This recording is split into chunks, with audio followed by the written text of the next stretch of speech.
Welcome to Cartoonist Kayfabe. My name is Jim Rugg. I'm Ed Piskor. Continuing our coverage of Image X Month, Ed. But before we dive into today's book, Patreon.com/Ed Piskor, serializing the Red Room comics. These are bootlegs that were sent in by Kayfabers out there because the images are up on Patreon and a high enough resolution, people can make bootlegs, man. Issue 1 is fully up there right now.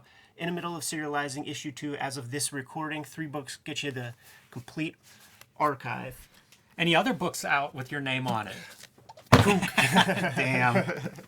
The X-Men Grand Design Omnibus is out in full effect and is sold out. Yes. We've gotten word that it is no longer available at the distributor. So the books that are in your comic shop right now are all that's going to be available until it's reprinted early next year. That's amazing.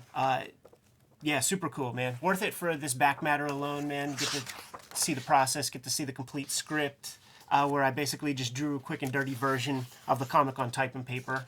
That's really cool. I was reading this script on an airplane once, and like a 75-year-old woman saw it and was like, "Are those comics?" I was super into it. It's amazing to see the script. It's like those the manga scripts. So really awesome. Yeah. Pick that up at comic shops before it's gone. Yes. At least gone for a couple of months. I'm going to give a shout out to Street Angel Deadliest Girl Alive. This is my Image Street Angel series collected in a 240-page full-color book for only $20. Suitable for any readers. This is the perfect Christmas gift for anyone in your life. Ninja on a skateboard. What more do you want? All right, today, Ed, we're going to check out Cyberforce number 8. Let's put it right next to this one. This is the TODD McFARLANE crossover issue. And you can see the signature McFarlane after Mark. That's Mark Silvestri, who was doing this cover. I guess Silvestri did it first, and then McFarlane came in and picked up on the same style. Got a little flack for that, being lazy, copying someone else's cover. I love that pink magenta background. To me, that really pops. Fun to see the two different approaches to color, and that's something that you'll note inside. In Cyberforce, they do their books a little differently. We looked previously at Dragon and Shadowhawk, where Rob Liefeld and Jim Lee's teams were doing their own stories. In Cyberforce number 8, McFarlane's doing pencils and some of the inks along with his kind of inking team. Eric Silvestri's doing plot and script. So that's the regular writer on Cyberforce is writing this story. And he may be actually the luckiest guy in Image Comics, Eric Silvestri, beyond Brandon Choi, because he gets to be Mark's brother. Yeah, there are some who you know in these early days of Image. But McFarlane brings Steve Oliff over on color. And it's worth noting that color as we continue through X Month. I think there's so much variation in this early approach to digital coloring. These guys are making their own books. Like Mark Silvestri's making his own comics, and he's out of his money paying his staffers to do the work. And famously, McFarlane grabbed Steve Oliff, always paid him better than everybody else, man. So Oliff would color other books, but the priority was always the Todd McFarlane Productions because he understood the equipment the best. You can find an interview online with Steve Oliff talking about those days, and in some very small town wherever he lived, there were like 4 comic book computer coloring houses, and it was like a town of like 300 people or something. These people went on to go to Extreme Suit. I think Kiko was one of Steve Oliff's guys. Yeah, so it was a very boutique cottage industry. I kind of like some of the Cyberforce designs. Stryker in particular, I like that asymmetrical 3 arms on one side. The story here is they're protecting this guy who's going to testify against some criminal or other, and a guy that looks like Stryker shows up and shoots him while he's under the protection. And this is Heatwave, I guess, the leader of Cyberforce. There's some friction between him and Stryker because Stryker's out having drinks on night on the town, living it up, and there's like a subplot of like maybe Stryker drinks too much. Jimmy, I couldn't read this thing. Oh man, you missed out on a good one. Well, is this your favorite one? Relatively speaking. No, it's not, but I do like it. And there's some stuff I like, mostly art-based. But the story is basically now the guy they're protecting survives somehow, even though it looked like Stryker shot him with several high-powered guns at once. But he survives. Cyblade mostly takes care of him, and then they're tracking the would-be assassin. And he's like a doppelganger guy or something, right? He's like shapeshifter. Yeah, and One thing to point out that we haven't so far is what they did in X Month. All the guys who had single characters took on team books, and all the guys that had team books took on single characters, which is pretty fun. So you see McFarlane doing essentially like an X-Men book, which he never really did anywhere. So that's kind of cool. And as a result, you get these. Spawn is a very different book than Cyberforce. You know, this is like in the X-Men mold. Dynamic poses, cool action shots. So you're going to get to see McFarlane do some of that throughout this comic. And there's one of the early dividends of this. Love that double lighting on that Ripclaw face, man. And when throughout all of these books, well, most of these Image X books, and certainly most of the Image books, they read like any of those like Bloodfire comics or something like. They do, man, totally. They just have way cooler looking art.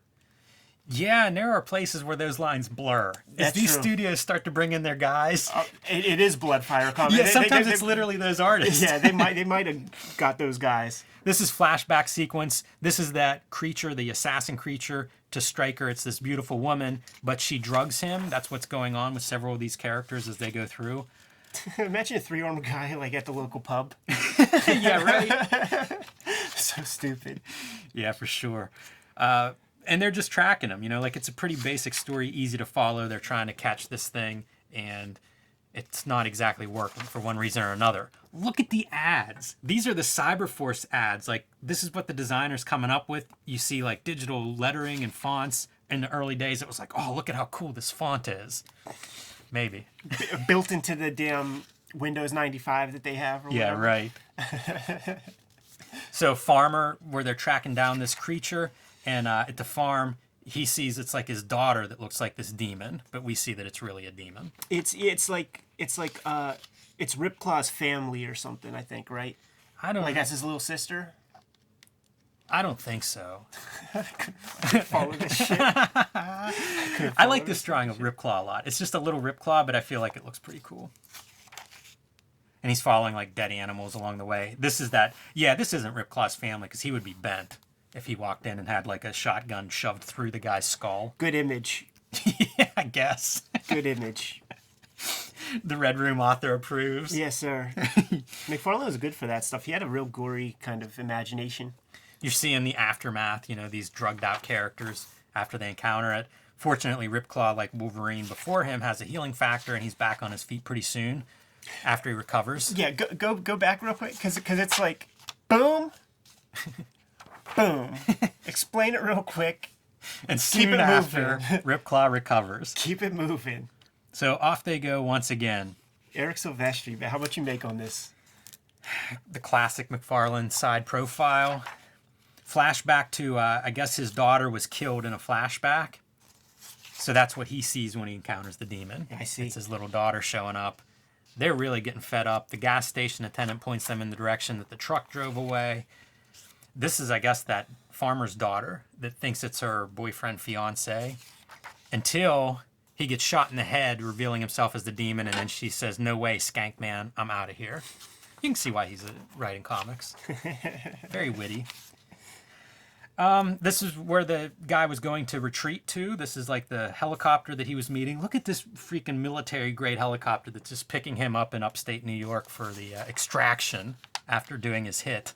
I adore this artwork, man, and a big part of it really is Steve Olive's heavy lifting with a lot of the color. It adds a lot. Like if you and we have like the Spawn artist editions and shit, and it looks like McFarlane, the same McFarlane that did the Spider-Man and all that stuff, but like with the added color and that glossy paper, it made it feel to us that it was just a more complexly constructed piece of comics, man.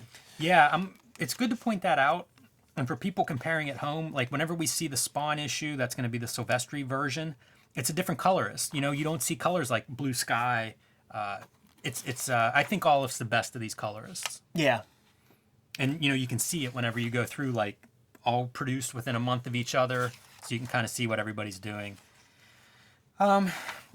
That's it. You know, it's pretty light lifting. But again, it's another self-contained, done in one story. You see what ads where all these books are at. So about 2 years into Image Comics at this point. And again, with the ads, I kind of love these ads. That's so like early 90s for an ad. It absolutely is. Super low res photo. Yeah, very strange. I think the best part's probably the cover, but it's neat to see McFarlane doing a team like that. I would be down for seeing McFarlane do another issue or two of like a team comic of this sort, you know, like the action-packed, more straightforward superhero kind of team. Jimmy, let's get out of here. All right. Kayfabers, like, follow, subscribe to the YouTube channel, hit the bell. We'll notify you when the next vids are available. Octobriana is in stores. Street Angels in stores. Plain James is in stores. Those are Jimmy's books, man. Get them before the holidays. Patreon.com/EdPiscor. So where I'm serializing my Red Room comics. 3 books will get you the archive there. And the X-Men Grand Design Omnibus is sold out at the publisher level. So you got to make sure you get it if you want it, if you see it in the comic shop right now.